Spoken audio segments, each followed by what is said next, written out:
One of the things that's most requested on this channel is for me to talk about video game writing more. I'm not entirely sure that I'm qualified to do that, but we're going to start really high level today and see if we can turn this into a recurring theme on the channel. So when you are approaching writing on a video game, there are three broad ways to do it. You can do it first, you can do it last, or you can do it alongside everything else.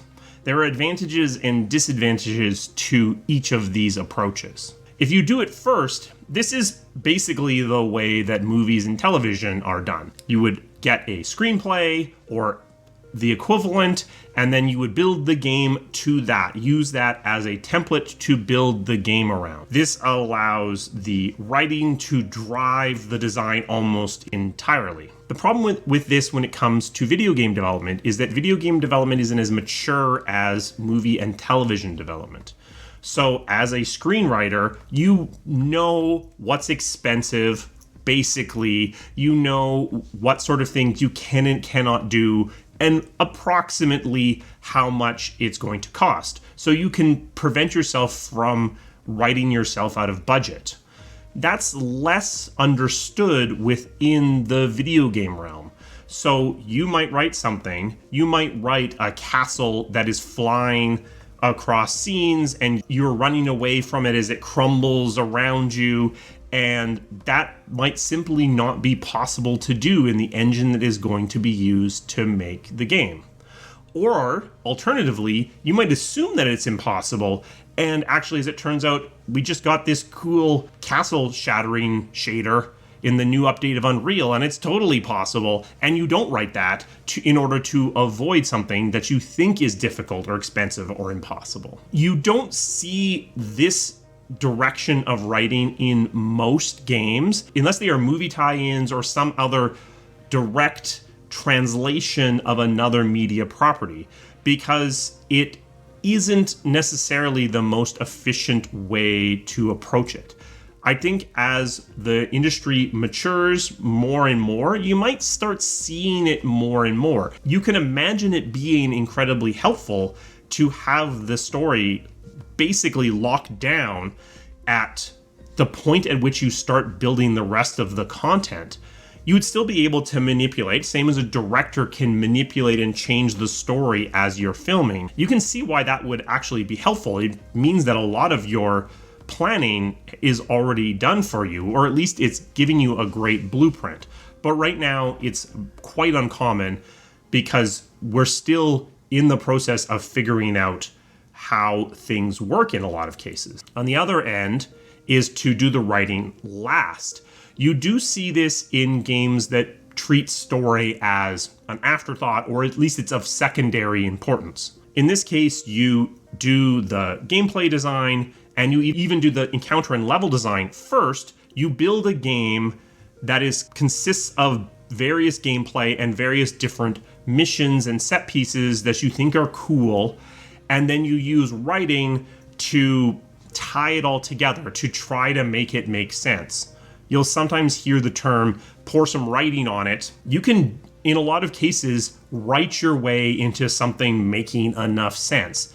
This is essentially epitomizing that. You are choosing that as your direction. You're letting writing be last to allow the greatest degree of freedom on all of the other disciplines. Now, it can be difficult to make a truly cohesive, engaging story in this case because you're pulling together a bunch of random things that were created because they struck someone's fancy or the technology led them down a weird rabbit hole, and trying to make it make sense after the fact. It gives the opportunity for a lot of interesting things within the game because the gameplay is unconstrained by what the storytelling needs are. The level design is unconstrained by what the storytelling needs are.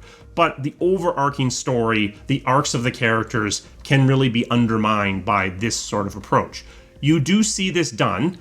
It's not actually even that uncommon. And even studios that take one of the other approaches might do this at the end to try to pull together a bit of the disparate things that may have resulted due to some of the drift throughout the rest of development. Pour some writing on it is still a solution that is gone to maybe a little bit more often than it should be at some studios. And the final is during. In this case, you are writing the story alongside the rest of the development. Usually it's leading a little bit, but rather than writing an entire game and then forcing the development to conform to that writing, you're working in an iterative process with the other disciplines. When you are conceiving of a story, you are talking to the people that are going to create the level to see what is possible, what they're interested in doing, and how that might impact your story, what is expensive or cheap, looking for opportunities to save money, but also looking for opportunities to show off the technology. And it goes back and forth in this loop where you might write something which inspires a level artist to make something which changes your writing. You go back and forth. My bias is towards this style because I think it gives the greatest opportunity to explore the space. But it isn't without its problems. Because writing often needs to be done to a certain degree, you can get stuck. You're introducing friction into the process, because if the writers talk to a level artist and the level artist got inspired to do something, that writing has to be redone, and so you can end up treading water or running in place in some cases because you are going over the same space as you work back and forth. It's better in terms of what you are potentially capable of doing, but you are potentially trading efficiency for this engagement of your team as a whole. This is what BioWare does, is they write during the rest of the process. Typically, some of the broad strokes are done beforehand to understand where things are going and to try to understand that, oh yeah, right, we're going to need Darkspawn, probably going to need dragons, we're going to need a desert level, to get the broad brushstrokes out there so that stuff can start happening. But usually the specifics are happening in conjunction with other development. As technology matures, as asset libraries mature, will BioWare move towards an earlier writing? There's been a push towards that from certain groups. It would help the voice acting and the voice recording for it to happen much earlier. It would help your localization for it to happen much earlier.